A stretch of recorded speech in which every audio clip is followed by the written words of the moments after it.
अस्सलाम वालेकुम रहमतुल्लाहि व बरकातुहू। मेरा नाम है मोहम्मद इशान साहब। देखिए, मैं अपने घर में बड़े आराम से चिल मोड के साथ बैठा हुआ था और एन्जॉय कर रहा था।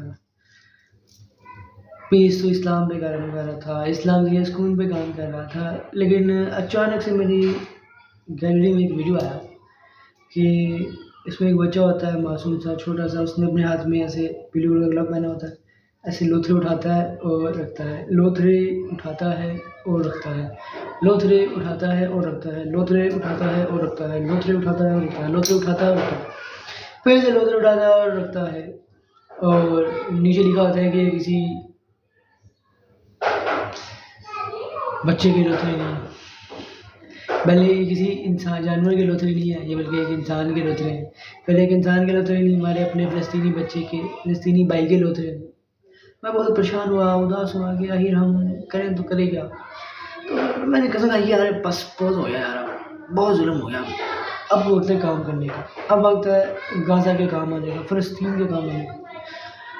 अच्छा, तो आपके ज़हन में सवाल आ सकता है कि ईशान साहब आप कौन हैं? मैं कौन हूँ? मेरा नाम है मोहम्मद इशान साहब। देखिए, मैं एशिया एशिया के नाकाम मुल्क, बदनाम मुल्क पाकिस्तान, उसके हमारा सूबा अच्छा है माशाअल्लाह, उसके सूबे पंजाब के छोटे से एक गाँव में गुनाहों में पैदा हुआ।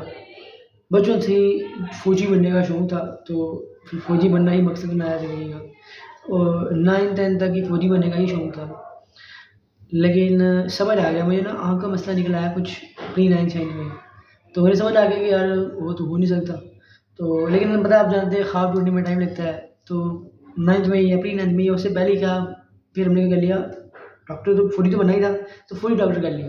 फिर समझ आया कि यार फ़ौज में जाने का फ़ायदा तो है नहीं कि 6/6 चाहिए उन्हें, वो तो हो ही नहीं सकती। तो फिर फ़ौजी कैंसल कर दिया और सिर्फ़ डॉक्टर बनना ही मकसद था। मैंने बायोलॉजी की, मैं बायोलॉजी होती है मैट्रिक में, फिर एफएससी मैंने की पंजाब कॉलेज में जाके, बोर्ड ऑफिस के पास दूर, बहुत दूर। पार्ट 1 किया, पार्ट 1 जब मैं कर रहा था तब आ गया कोरोना, हमारी तरफ आया था कोरोना। जब कोरोना आया तो हमने लिए, तो कोरोना आ गया तो उन्होंने कहा कि आपको छुट्टियाँ देंगे। हमने कहा जी ठीक है, दे दें छुट्टियाँ। तो उन्होंने छुट्टियाँ दी तो हमने कहा कि आपको ऑनलाइन पढ़ाएँगे, तो हमने ये कहा जी ठीक है जी, ऑनलाइन पढ़ाएँ। तो उन्होंने ऑनलाइन पढ़ाना शुरू किया हमें, तो तब मेरी ज़िंदगी में ये पहली दफ़ा ये ऑनलाइन की दुनिया आई। तो मैंने कहा यार ये क्या है? ये कौन सी दुनिया है? लेकिन मुझे उस टाइम अल्लाह ने टेस्ट करा दिया कि जैसे चीनी हमें डाला है, एक बंदा उसने टेस्ट नहीं की चीनी, तो कहेगा भाई चीनी मीठी नहीं होती है, ये भी है। लेकिन मिसाल एक बंदे को चीनी आप टेस्ट करा दें, अब वो कहेगा चीनी मीठी होती है। ऐसे ही मुझे टेस्ट हो गया कि यार टेक्नोलॉजी तो फ्यूचर होने वाला है। तो मैंने फिर ये सब अपना सेट कर लिया, छोड़ा और ऑनलाइन की दुनिया में आ गया। देखिए, हमारे साथ डॉक्टर बनना जितना आसान था ना, इतना आसान बनना कभी नहीं हुआ। देखिए, ये मैं आपको बातें बता रहा हूँ ना, इससे आगे आपको मैं जोड़ूँगा, इससे आपको समझ आएगा कि मैं कौन हूँ। ये आपके ज़हन में सवाल आता है। देखिए, तो मैं अपने घर बैठा हुआ था, अल्हम्दुलिल्लाह ने कर दिया, तो दरवाज़े पे नॉक हुआ, तो मैंने दरवाज़ा खोला तो सामने एक औरत थी, उसने सवाल किया, "भई फलाँ।" तो अब उन्होंने सवाल किया, लेकिन मेरे सवाल है कि ये कौन है?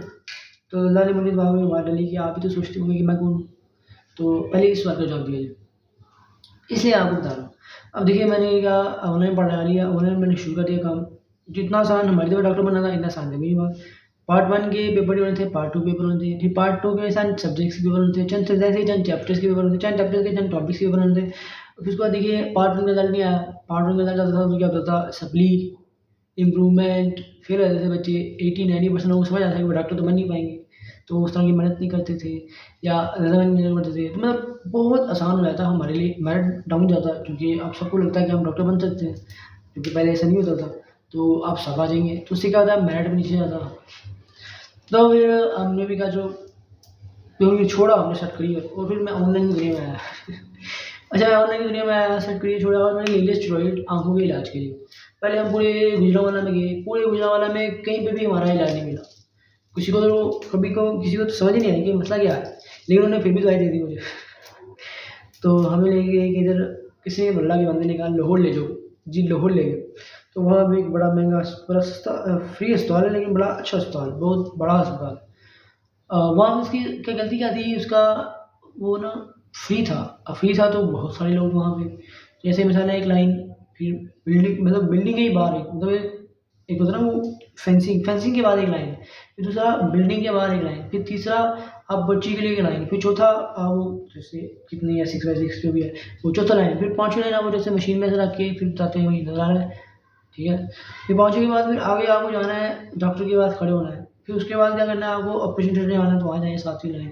फिर क्या आपको दवाई लेनी है, वहाँ पे भी आपको खड़े होना पड़ेगा। तो खड़े फिर आपने जैसे मिसाल डॉक्टर है उसके पास आपको डायलिशन करवानी पड़ेगी, डायलिशन की अलग से लाइन। फिर डायलिशन की लाइन है, डायलिशन हो रही है तो उसकी भी लाइन है। तो वो लाइन पूरी होगी फिर आप जाके डॉक्टर से बता रहे हैं। और ना आपने कुछ करना है, ना खून ना शून ना कुछ और, बहुत बुरा। तो अपना ज़िंदगी फोकस ही होगा ये, एक लाइन खत्म हो फिर अगली लाइन आए, फिर अगली लाइन आए। तो इसी में निकल गया। तो मुझे उनसे पूछना याद ही नहीं आया कि मुझे मसला क्या है, लेकिन मैंने महीनों बाद उनसे पूछा कि मुझे मसला क्या है। और पता नहीं अल्लाह शायद बचाना चाहता था मुझे। तो बहुत सालों महीनों बाद मैंने उनसे पूछा कि मुझे मसला क्या है। और मैंने कहा कि यार मैं तो ख़त्म हो गया। कहते हैं, मैंने कहा मैं ना अब ख़त्म हो गया, मैं बस हो गई मेरी, अब तो मैं ख़त्म होने वाला हूँ। तो उन्होंने कहा कि अपना मास्क उतारो, डॉक्टर ने। मैंने मास्क उतारो, कहते कि ये क्या है, आप हमेशा से ऐसे थे। मैंने कहा नहीं ऐसा नहीं था।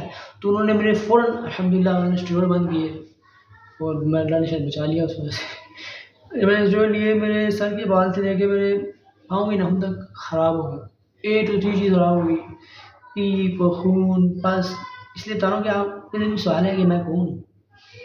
और ये इससे आगे जो मैं आपको बात बताऊँगा, इससे वो बाद में भी वज़न बढ़ेगा और आपको मेरी बात भी समझ आएगी। तो ये मैं अपने अज़ीज़ों को कह रहा था कि मुझे ना ये एक इमामा शीप चाहिए, मुझे ये सफ़ेद कपड़े चाहिए थे, मुझे ये चाहिए था। तो अब पता है जब आप ये कहेंगे घर में तो क्या होगा, लड़ाई होगी, झगड़ा होगा। तो वही हुआ। तो मुझे समझ में आया कि मुझे समझ नहीं आई कि मेरे साथ हुई क्या है। इसलिए फिर मैंने कहा कि पहले मैं बताता नहीं था कि क्या हुई। अब मैं आपको बता रहा हूँ कि क्या हुई मेरे साथ। तो ज़ख्मी, पीप, खून, बस वो बहुत गंदा फेज़। मैं आप सोचिए इससे 3-4 गुना हो गया था। ये तो याद है हम मेट्रो में जा रहे थे, वो थी ना लाहौर में। तो एक 6 साढ़े 6 फुट का बंदा बंदा मोटा मोटा सा था। तो मेरी उससे टक्कर हुई। तो बेचारा सा दड़ाम करके वो जो मेट्रो का शीशा होता है ना उससे लगा। मेरी वजह से ये इतना मैं मोटा हो गया था। वो डबल ट्रिपल, कभी आपने सुना है कि यहाँ पे किसी को रैश हुई हो? मुझे हुई। यानी कि यहाँ रैश होती है, यहाँ होती है, मुझे यहाँ हुई। वो मेरी ज़िंदगी का बहुत गंदा फेज़। अच्छा दिमाग कैसे, अच्छा ए टू ज़ेड चीज़ खराब मैंने आपसे कहा। मिसाल है जैसे बाल कैसे खराब हो गई, मिसाल है पहले एक वक़्त आया कि ये क्रीम शी तकलीफ़ देती थी, बहुत तकलीफ़ देती थी, तो छोड़ दी। फिर एक वक़्त आया कि शैम्पू लगाना छोड़ दिया, फिर तकलीफ़ देता था। फिर एक वक़्त आया कि साबुन लगाना भी छोड़ दिया। साबुन लगाने में तकलीफ़। फिर एक वक़्त आया कि पानी में तकलीफ़ देता था। वैसे ऐसे करके ना मैं नहाया करता था। वो बहुत गंदा फेज़। तो फिर सोचिए फिर ऐसे आपके बालों का क्या ही हाल होगा, बुरा हाल। फिर दिमाग, देखिए दिमाग की आपकी क्या ही हालत होगी। अच्छा अल्हम्दुलिल्लाह अब मैं ठीक हूँ, ऐसी बात नहीं कि अब मैं बीमार हूँ।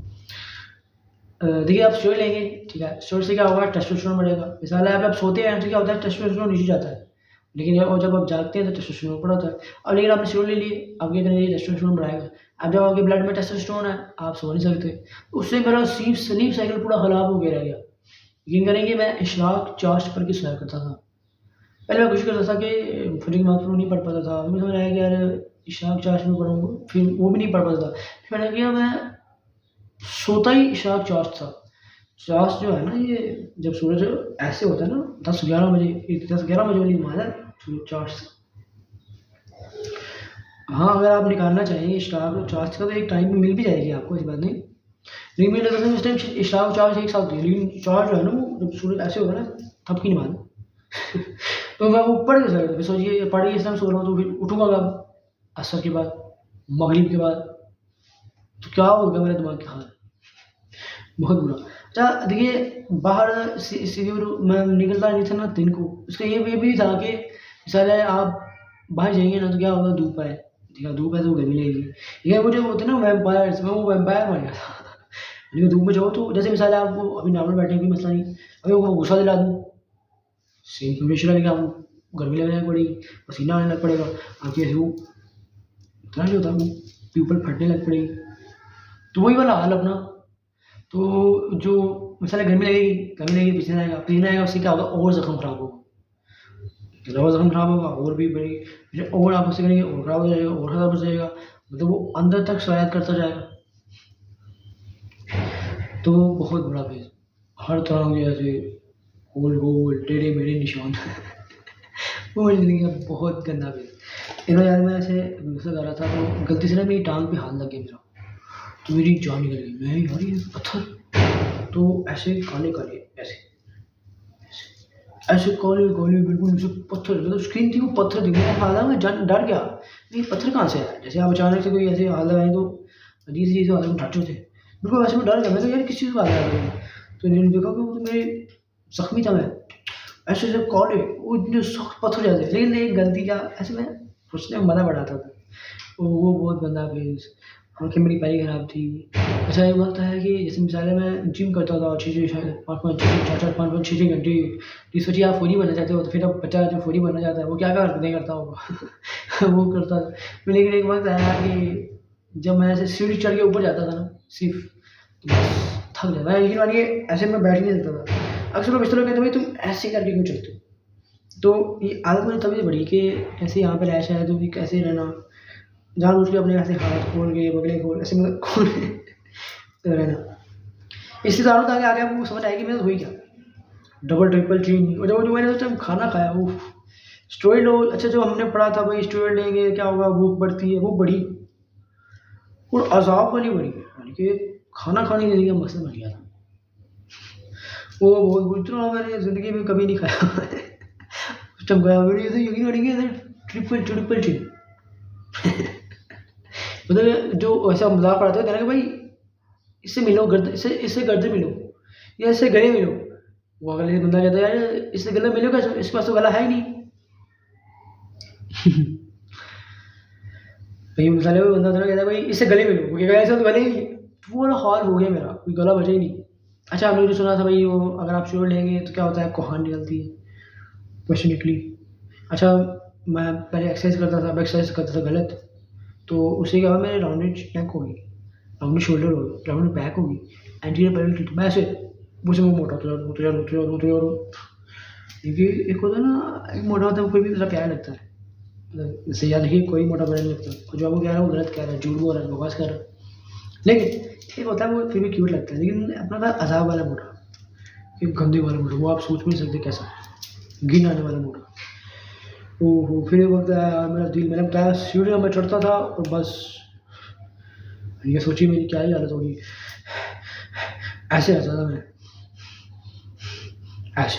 मुझे आपने देखा होगा ऐसे नमाज़ में लोग ऐसे गहरे-गहरे साँस ले लेते हैं, वो वाला हाल हो गया था मेरा, बहुत बुरा। फिर लेकिन जो मैंने खाया पिया ओहो! ये तो मुझे ऐसा लगता है इतने मोटे-मोटे हो गए थे मेरी आंतें। मैं अंदर से महसूस कर सकता था कि कितनी मोटी हो गई हूँ। अच्छा ये बात है कि देखो मोटापा था तो फिर आप ऐसे करके नहीं बैठ सकते, ऐसे। तो जब मैं ऐसे करके बैठता था ओहो! तो फिर मैं यकीन मानिए मैं ऐसे करके मतलब मुझे बाजू भी ऐसे नहीं रखता था, बाजू में ऐसे रखता था और मैं ऐसे करके बैठता था। अच्छा अक्सर लोग कहते थे आप ऐसे भी चलते हैं, वो आदत तब से पड़ी है मुझे, तो मैं ऐसे करके रहा। वो बहुत बुरा फ़ेज़, बहुत गंदा फ़ेज़। अच्छा देखिए सारे ज़्यादा जो ज़ख्म है, पीप है, खून है, वो पीछे है। तो मतलब क्या आप लेट नहीं सकते क्योंकि ज़ख्म पीछे है। फिर आप बैठ भी नहीं सकते क्योंकि ज़ख्म पीछे है। फिर खड़े तो हो सकते हैं आप बेशक क्योंकि ज़ख्म पीछे है। लेकिन मिसाल है पंखा, अगर आप पंखा बंद कर देंगे, लाइट बंद कर देंगे, क्या होगा? गर्मी लगेगी, गर्मी से पसीना आएगा, पसीने से ही और मेरा वो ज़ख्म खराब होगा, उस और भी मसला होता रहेगा। तो फिर मैंने बाहर निकलना ही छोड़ दिया। मैं यकीन मानिए कई महीनों तक बाहर नहीं निकला। मैं यकीनन बाहर जाता था रात को, लेकिन देखिए आप रात को इशराक सुबह इशराक चार्ज करके सो रहे हैं, फिर मगरिब के बाद असर के बाद मगरिब के बाद उठ रहे हैं, तो फिर आपकी क्या ही हालत होगी। मेरे ना एक था ना मैं ऐसे ही अल्लामा आमिर साहब रहमतुल्लाह अलैह के पास गया, ठीक है? तो मैं उनसे बातें कर रहा था, गुफ्तगू कर, तो कहते कि मैं अपना ये एक सवाल कर रहा था लोगों से यार कि एक नौजवान आया करता था हमारी मस्जिद में, अब आना छोड़ गया है वो। तो कहते हैं उन्होंने मुझसे पूछा कि आप वो नौजवान हो, मतलब आप क्यों नहीं आते अब? मैंने कहा यार वो मुझे बहुत बुरा हुआ मेरे साथ, वो ज़ख्मी भी खून पसीना। फिर उन्होंने बताया एक ख़ास डॉक्टर का भी कि भई आप फलाँ उस डॉक्टर के पास जाइए, अल्लामा अमर रहमतुल्लाह अलैह, ये नाम याद रखिएगा। तो यही वजह से फिर मेरा असली ये नमाज़ें-शमाज़ें भी सारी छूट गई। अल्लाह ने अल्हम्दुलिल्लाह थोड़ा-सा एक दीनी माहौल दिया था थोड़ा-सा। तो मैं उस माहौल में था और थोड़ा दीनदार था, लेकिन वो सब छूटा। ओहो! बहुत, बहुत, बहुत बुरा फेज़। वो अल्लाह अगर बचाना ना चाहता तो मैं गया था। और बहुत बुरा फेज़ मेरी ज़िंदगी का, मैं तो परेशान था। देखिए एक होता है फ़िज़िकल पेन, फिर एक होता है मेंटल पेन। देखिए मेंटल पेन आप इसको बताएँगे ना तो कहेंगे ये पागल है। ये फ़िज़िकल पेन के लिए मिल जाएगा आपको, लेकिन मेंटल पेन के लिए वो नहीं मिलेगा। इमोशनल पेन का क्या? साइकोलॉजिकल पेन का क्या?